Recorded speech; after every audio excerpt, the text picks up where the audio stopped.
and welcome to Kimberly's Mindstorm. I'm Kimberly, and this is my Mindstorm. This video is for the monthly recommendations GoodReads group.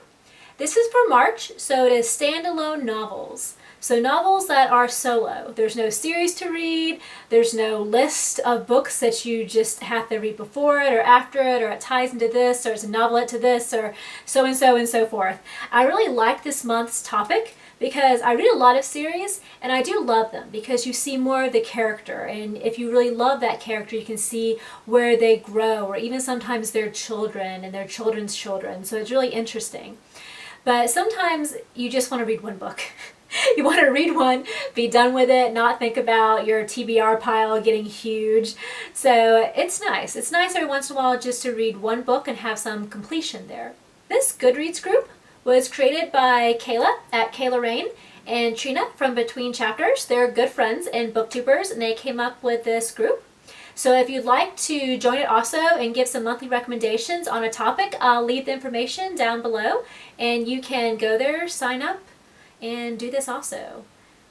So the first book is The Witch of Blackbird Pond, and this is a classic that many people have read, and there's a good reason why.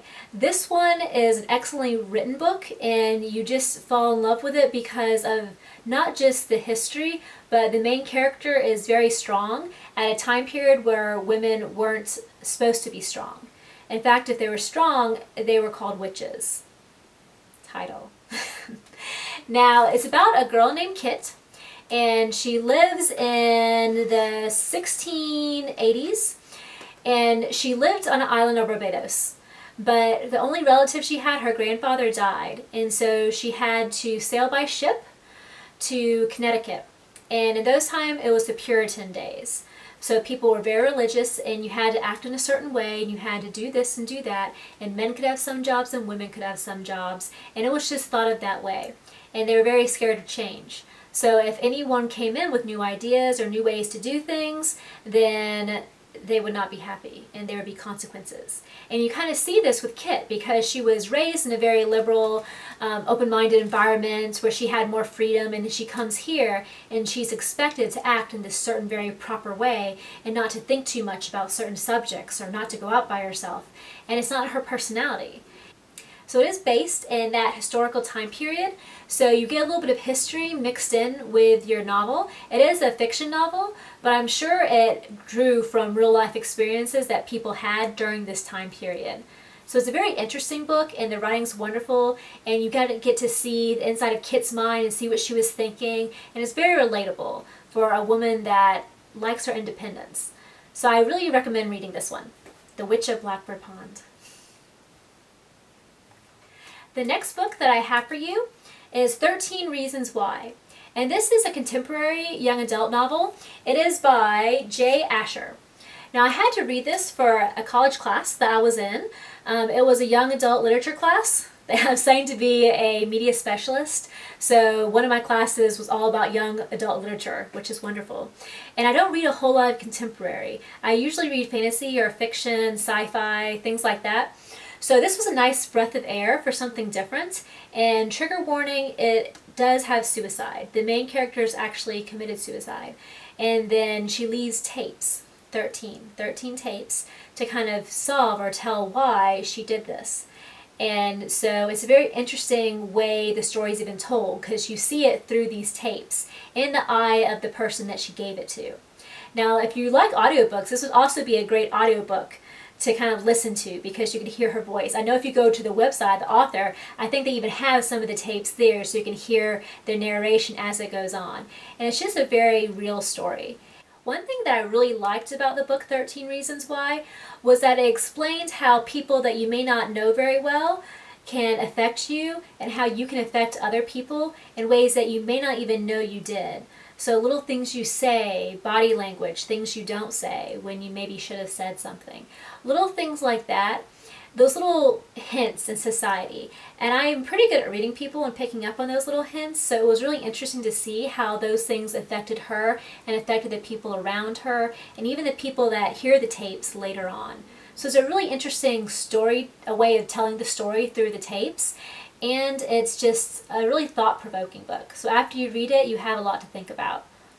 The next book is one that I love that I read this summer, and I don't have a copy because I got it from the library, but it's The One and Only Ivan.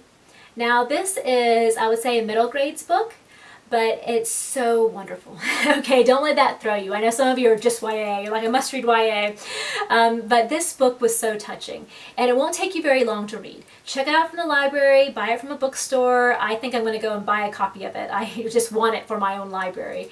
But it's very touching. It's about a gorilla named Ivan, and since birth, he was placed in a shopping mall, like as an exhibit, and he doesn't really know anything else. He has very vague memories of his childhood. And then when a little young elephant comes in, then he has to kind of question about if he wants this life for her. And it's just so touching. It's told from the point of view of Ivan the gorilla, and so you kind of read through the lines, and he says so much in so little words. It's a wonderful story, and it's one that has stayed with me and that I suggest everyone read. So I'm always like giving these books out. So if anyone gets a Christmas gift from me, it's The One and Only Ivan. A birthday gift, The One and Only Ivan. So it's one that I just think everyone should read at least once. It has so much more meaning than is even written down. It's just a very beautiful story.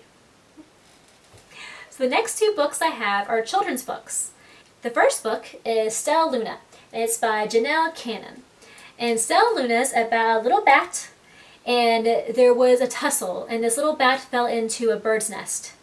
And so she thought she was a bird, but obviously she's not going to make a very good bird.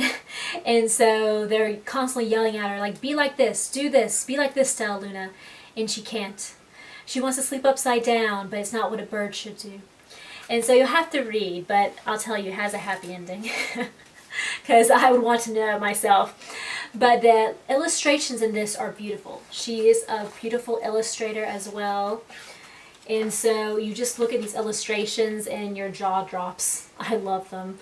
So it's just beautiful, beautiful pictures. If you love drawing and you love art, then this book is definitely one you should check out just for the art in this book. If not the story is beautiful, so I think it's really both. But if you love art and you love a good story, then Stella Luna's one you should go and pick up. The second children's book that I have is The Old Woman Who Named Things. Now, I have some seniors in my life that I love very much, and so this book was very touching to me. Sometimes when people get older, they don't have as many friends around. Maybe their friends have passed away, or their families moved away, and they're kind of alone. And it's sad because they don't have as much interaction and they get quite lonely. And so the woman in this book, she's outlived all her friends. And she doesn't want to make any new friends because they always die. And she's sad. Or they leave and she's sad and she's alone. So she names the things in her house. She names her chair. She names her bed. She names her car. But she doesn't name anything living. No, she doesn't make any more friends.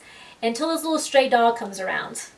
And then she doesn't name the dog. You can't name the dog. That would make me attached to the dog. And then I could lose the dog, so I'm not going to name the dog. And the little dog comes around often. The little stray dog comes around more and more. And you'll have to see what happens eventually. Because you don't want to be alone forever. The next standalone book that I suggest to you is The Princess Bride. Now, many people have seen the movie. You may not know that it's also a book. It's a wonderful film. It's kind of one of those fantasy and kind of off-the-cuff things. So it has a lot of humor in it as well. It's not just pure fantasy. They kind of laugh at themselves sometimes and laugh at some of those stereotypes that you see in fantasy novels and fantasy stories.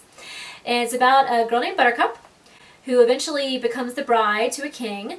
And when she's married, she will become the princess. But she doesn't want to really marry this man, but it's just by default that she kind of ends up in this situation. Her real love is a man named Wesley. We'll see throughout the story how an adventure takes place in order to go and save Buttercup from this marriage she doesn't really want.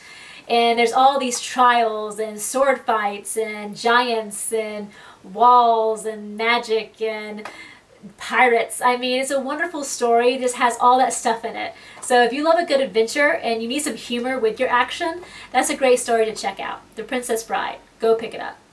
So my final book is Oh, the Places You'll Go by Dr. Seuss. And Dr. Seuss's birthday is actually this Wednesday. And I have a cupcake here I'm going to eat later to celebrate his birthday. But it has little stars on it because of the Sneetches. You know, one of his stories with little stars on the tummies, and they say who's the better and who's the worse. Now, his books have wonderful meaning in them. If you haven't read them in a while, go back, reread his books. There are tons. There's the Lorax, there's Yertle the Turtle, All the Places You'll Go, there's the Sneetches. Just go back and read them. There's so much more meaning in those books than you may be aware of. So I definitely suggest adults to reread those books, and if you have younger siblings, read those books to your siblings, okay? Because they need to hear the words of Dr. Seuss. Well, those are my monthly recommendations for March. Thanks so much for watching my video. In the comments below, put down your favorite standalone novel, one that you think just can't be missed, and I will definitely look it up. Thanks so much. Bye. See you next time.